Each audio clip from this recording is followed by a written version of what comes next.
Le bat signal vient briser les retrouvailles émues entre Alfred et Bruce. Ce dernier se rend au point de rendez-vous habituel, surpris de trouver au pied de l'immeuble Gordon qu'il pensait à l'origine de l'appel.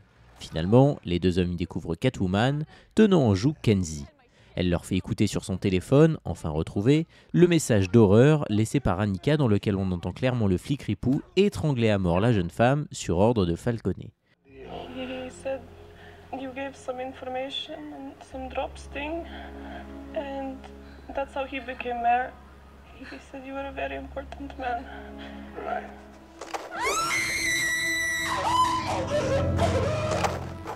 Et sous la menace de ces trois assaillants, celui-ci finit par enfin faire la lumière sur l'identité du fameux rat. Non, ce n'est pas un policier ni même un politique, celui qui a tout balancé pour faire tomber le trafic de Maroni, ce n'est ni plus ni moins que Falcone lui-même. So we orchestrated a play to take Maroni down big. He brought out his drops operation, made the careers of everybody that went after him, and installed them all as his puppets. Kenzie révèle un vaste complot reposant sur le fameux plan de relance et qui permet à tout le monde de financer ses projets. Il présente Falcone comme le maire officieux de la ville et pour lequel tout le monde travaille, de la police politique, laissant Gordon et Batman sans voix. Mais avant de pouvoir en dire plus, Selina balance le bougre du haut de l'immeuble avant de s'enfuir. Il est sauvé de justesse par Batman et pris en charge par Gordon. Pour Batman, l'heure est à retrouver Falcone et le mettre hors d'état de nuire, puisqu'il était présent au moment de la mort d'Annika et identifié comme le donneur d'ordre. En revanche, pour Selina, une seule solution semble envisageable, le tuer pour venger du même coup sa mère et son ex-petite amie. La jeune serveuse parvient à se faire recevoir par le ponte, prétextant demander son aide pour retrouver Annika. Alors qu'ils entament une discussion et qu'elle s'apprête à dégainer son arme pour terminer son travail, ils sont interrompus par un des sbires de Carmine qui le convainc d'allumer un instant la télévision. En effet, plusieurs chaînes d'infos diffusent en boucle le message laissé sur le répondeur de Selina et dans lequel, au-delà du meurtre d'Annika, on entend Falcone révéler sa vaste emprise sur le monde politico-judiciaire. De quoi mettre en péril toute l'entreprise de l'homme d'affaires. Et alors que Selina en profite pour sortir son arme et le pointer sur celui qu'elle appelle pour la première fois papa, elle est stoppée dans son élan par une coupure de courant. À l'origine de celle-ci, Batman en personne. Et c'est lui qui intervient dans la foulée pour venir sortir Selina des mains de Carmine, qui avait repris l'avantage à la faveur du noir. Et c'est encore lui qui empêchera Selina d'appuyer ensuite sur la détente et d'abattre le parrain de la mafia, lui évitant ainsi une peine de prison certaine. Et cette fois-ci, c'est le Batman qui va avoir une influence sur le parcours de vie de Selina. Après ces affrontements, Batman traîne finalement Falcone hors de la boîte de nuit, accompagné de Gordon, face à une nuée de policiers qui l'interpellent. Mais avant d'atteindre la voiture censée l'embarquer, et tandis qu'il est menacé par le pingouin qui récupère à ce moment-là le statut du parrain, il est tué d'une balle de sniper sous la lueur d'un lampadaire. Oh, he's just a gimp in an empty suit. I'll spray paint your ass! What are you doing? Where's the man?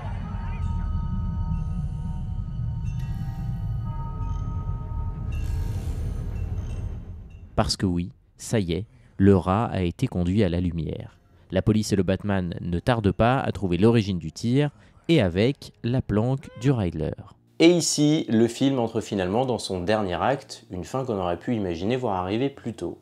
Car à peine arrivé dans le repère et commencé à le fouiller, un fugitif est signalé à la police, en l'occurrence le Riddler, qui semble les attendre accoudés au comptoir d'un diner. Et c'est dans un plan qui n'est pas sans rappeler le célèbre tableau d'Edward Hooper que l'on découvre enfin l'antagoniste. Il est interpellé sans résistance et dévoile pour la première fois son visage démasqué. Sous les traits de lieutenant Paul Dano, on découvre ainsi le visage juvénile d'un homme au sourire aussi naïf que terrifiant.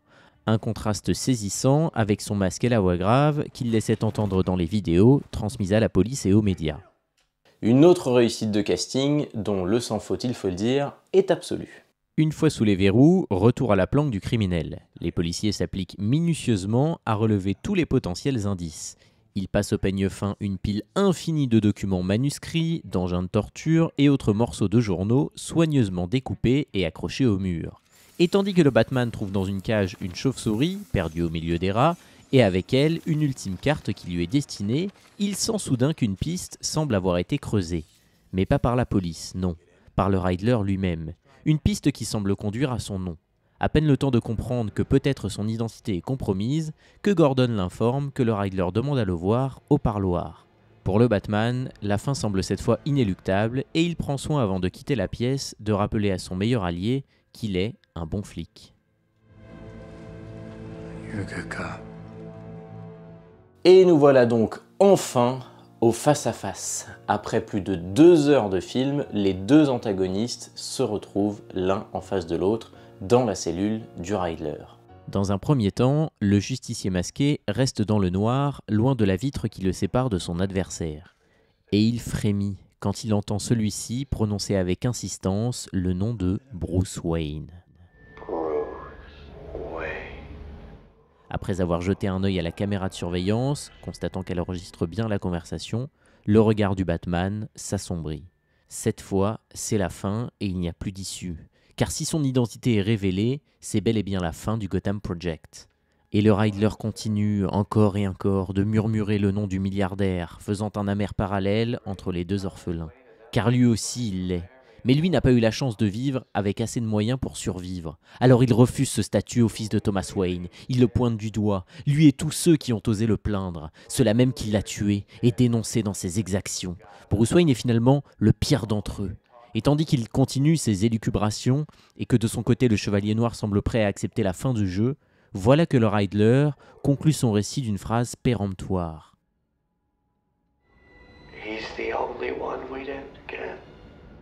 C'est le seul qui nous a échappé. En mêlant le Chevalier Noir à son projet de mettre fin au jour du milliardaire, il prouve ainsi qu'il dissocie Bruce Wayne du Batman.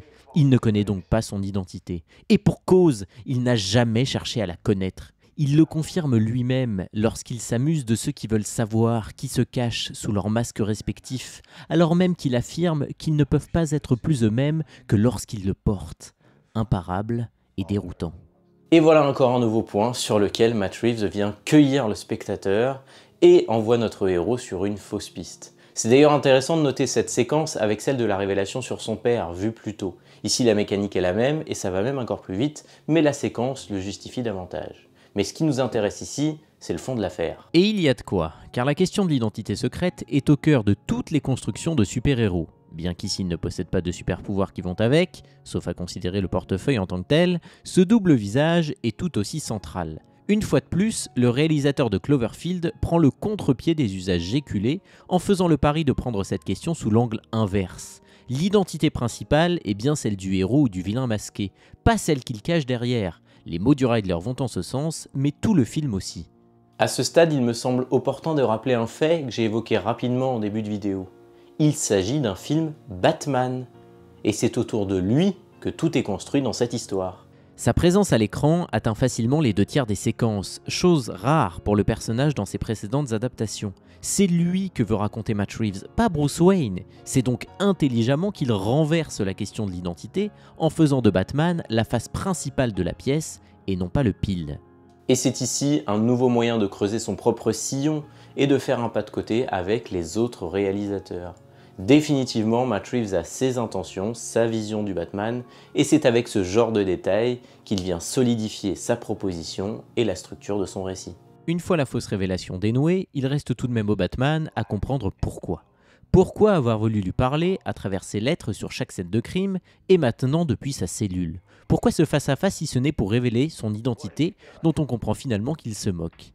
Eh bien tout simplement parce qu'il manque la dernière pièce, la dernière étape, celle que le détective n'a pas encore devinée, le dernier chapitre de son funeste projet. Une attaque plus grande, plus forte, et nous voilà tout aussi démunis que le Batman qui laisse exploser ses poings contre la vitre devant le rire glaçant du Riddler qui finalement a encore un tour d'avance.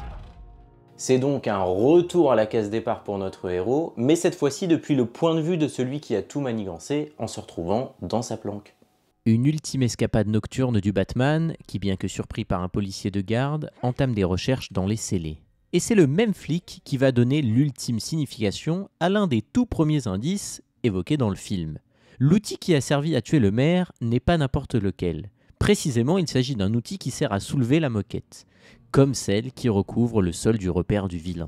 Il s'empresse alors de l'arracher et découvre stupéfait, caché en dessous, une carte et un dernier code servant de mot de passe à une vidéo envoyée à quelques fanatiques pour leur donner les consignes d'une attaque terroriste menée en parallèle, d'explosions ciblées pour faire céder les digues autour de la ville. À peine le temps de comprendre qu'on entend au loin le bruit sourd des détonations, et déjà les eaux qui s'infiltrent immédiatement dans les rues, emmenant tout sur leur passage.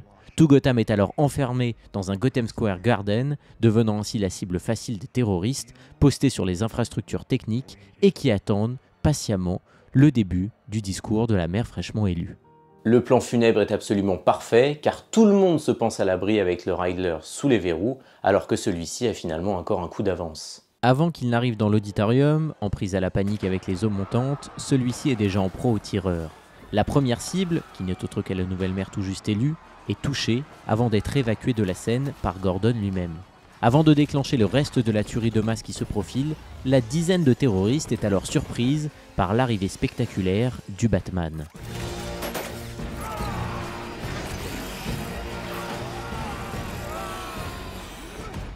S'engage alors la scène d'action majeure du film, et si elle ne révolutionne rien dans le genre, elle permet d'exposer et de mettre enfin en avant les qualités de combattant du Batman qui jusqu'alors étaient restées plutôt dans l'ombre, là où la partie détective avait été, elle, très valorisée.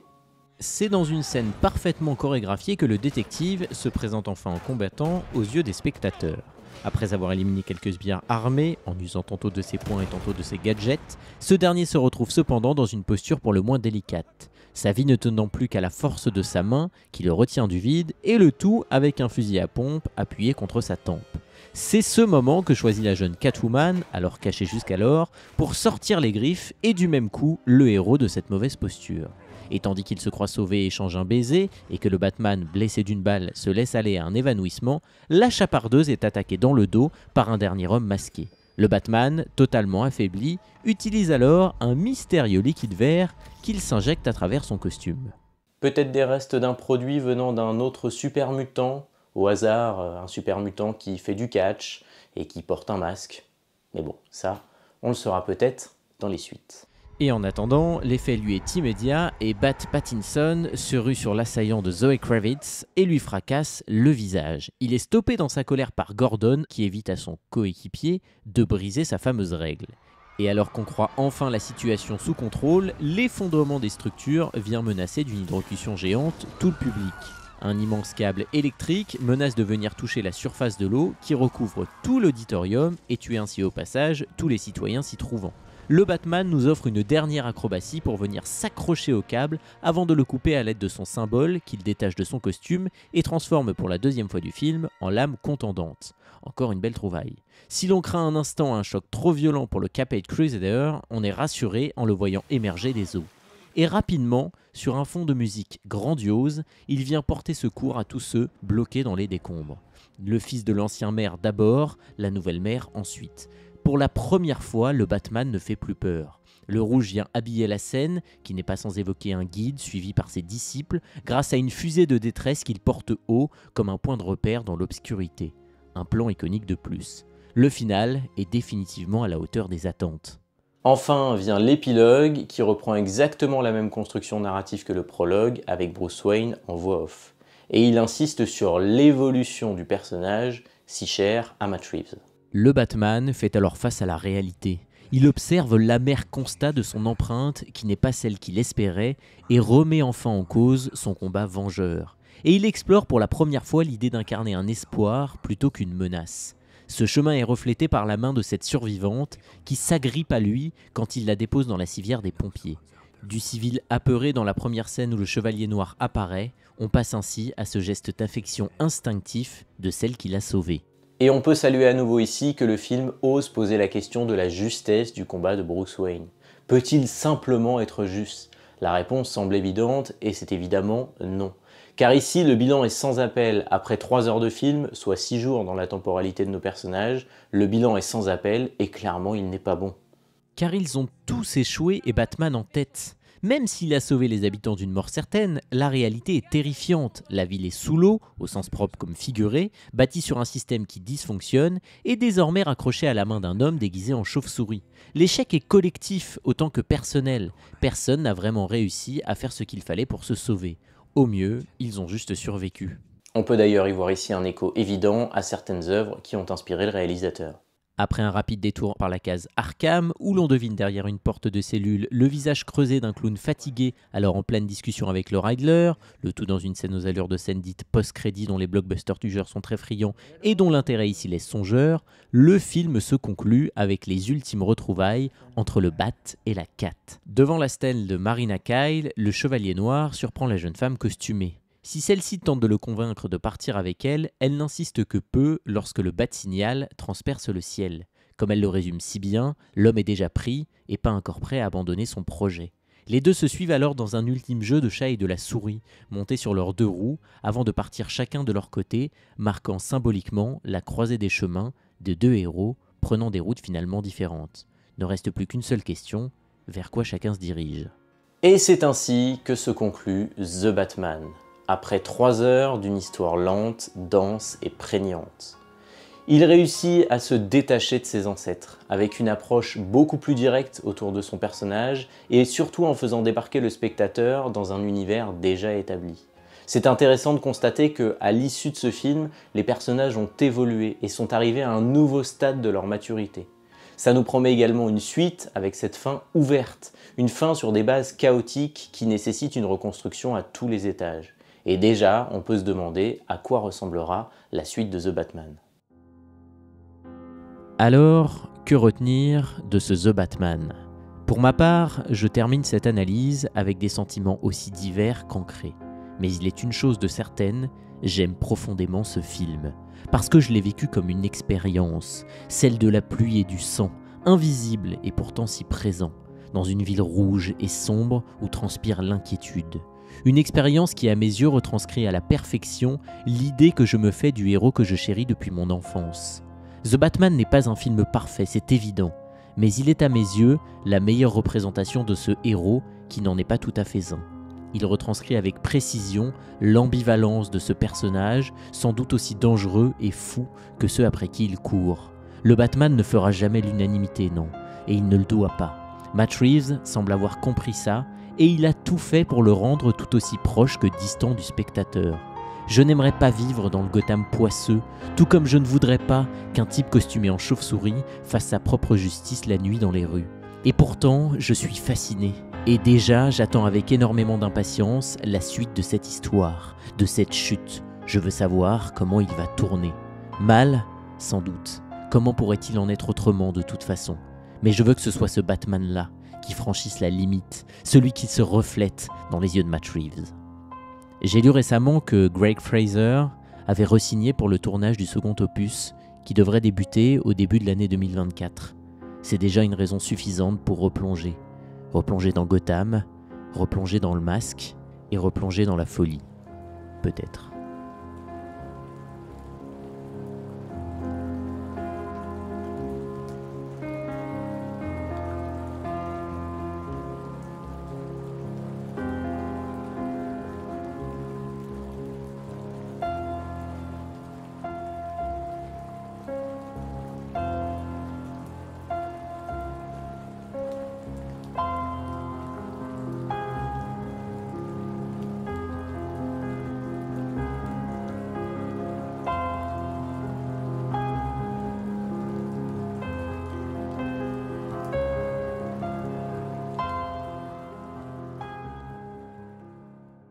Merci à tous d'avoir regardé cette vidéo, ça a été un vrai plaisir de la réaliser, ça m'a demandé beaucoup de travail, ça fait plusieurs mois que je travaille dessus, donc je vous remercie de l'avoir regardé. Si ça vous a plu, je vous invite à liker la vidéo, à la partager et à vous abonner, c'est le meilleur soutien que vous pouvez apporter à la chaîne, donc merci à tous ceux qui le feront, et moi je vous donne rendez-vous très bientôt pour une nouvelle vidéo sur les gens qui parlent. Salut!